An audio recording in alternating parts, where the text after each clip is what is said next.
is time for IDK, where we learn how to do something new. And since it is Friday the 13th, you know, you might be feeling some spooky vibes around you.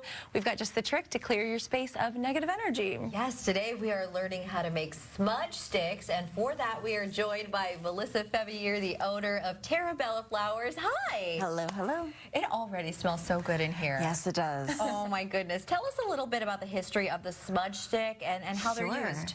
Well, smudge sticks have been around for millennia and used in many different cultures. So smudge is actually English in origin, the word, and was used really for originally, well, for spiritual use and other uses, but also for very practical use, which was for fumigation, because a lot of the herbs have different antimicrobial elements into them. They help smoke out the insects and different parasites. They'd use them on their herd animals. They'd use them on themselves. Yeah, I did not know about that history. Yeah. That's fascinating. Well, it's exciting to be doing this around Halloween. Yes. What do we need to make these? Well, you can use a lot of different herbs. Sage is very commonly used, but we have Artemisia, otherwise known as mugwort, which has those. I noticed. So Sweet Annie is another common name for it. And Sweet Annie is used for, it has cleansing properties, it has healing properties, it has a lot of different uses, but also related to absinthe. So it is also the absinthe intuitive uses as well. And then we have our regionally local native western red cedar that we're going to be using, which has a woody but very sweet smell to it, and very popular for our own First People here in the Northwest. We have lavender, which is good for creating a sense of calm and against anxiety, and it just smells really beautiful.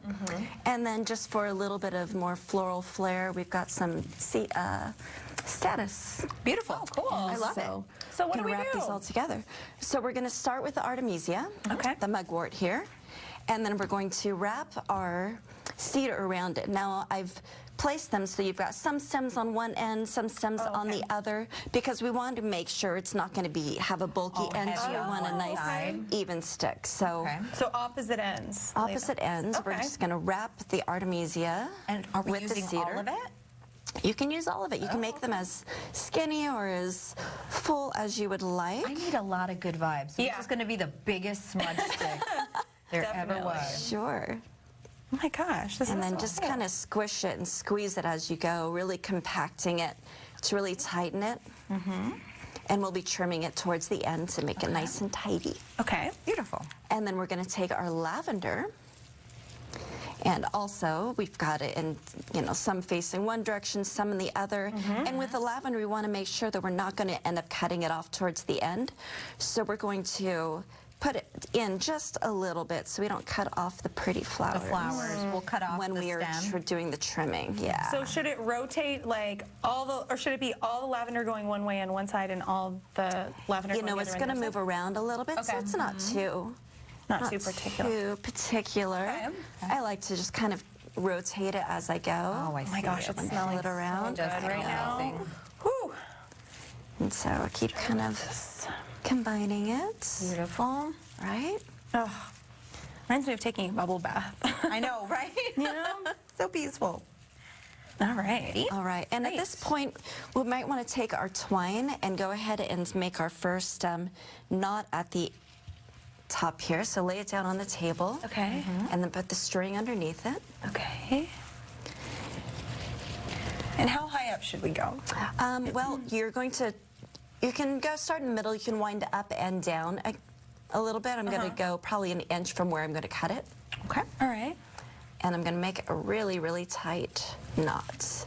Now, keep in mind, as you wind these around, most of the elements in here are already dried, but the cedar is not. Okay. And as the cedar dries, it shrinks. So do like so a little tighter? You want to make it as tight as you possibly can. Okay. So that when it is in its shrunken state, it's not going to just kind of fall apart on you. And should it be a bow or like a we're just going to tie in a knot. Oh, okay. because we don't want just the ribbon. We're using a hemp twine. You can also use cotton, but it will catch fire. And you don't want a big bow for it to increase the flames, so we're going to cut those off when we're done here. Okay. Now we're going to take our little guy spell out here, and we're going to start winding it around. Beautiful. Now, while we're working on this, I know that you also have fall wine and design classes at your shop in Greenwood. Tell us about those. Oh, our next one coming up is actually next week, and that is our dark arts class. Whoa. Yeah, that is a really fun one. Witchy vibes. Very witchy vibes. We create floral designs, putting in botanical and floral elements that are used for healing, some that are used for luck, some for love. Would we call it a spell? You could call it a spell. If you want to. So we're going down towards the end, and then we're going to kind of twist it around, and as you wind it back the other direction, now you can start putting in your status. Oh, beautiful. Kind of winding that in here. We're making a mess, but That's okay. it just kind of goes with the territory here. Yeah. There's something also sort of meditative about working on these, you know? Absolutely. Yeah. Interesting. And how many spots are there for those classes, and how many people can sign up? We limit it to 12 people per class. Okay. And we're actually already sold out. We congrats on that. Yes, thank you. But if we will have more classes in the future, I probably won't have one through the holiday season because it just gets a little chaotic in the shop. Sure. But we'll start again in this, probably in January, when we're feeling our houses are a little bare after we've taken down the trees and all the decorations. So should we put the twine over the flowers here? Yes, yeah, just kind of bring it all in. This has been just so beautiful, awesome. Melissa. Perfect. Thank you so much. Thank you so much. You are welcome. Yeah. More info about how you can sign up for their classes on our website, as always. Yeah, we're just so into this right now. We got to keep working.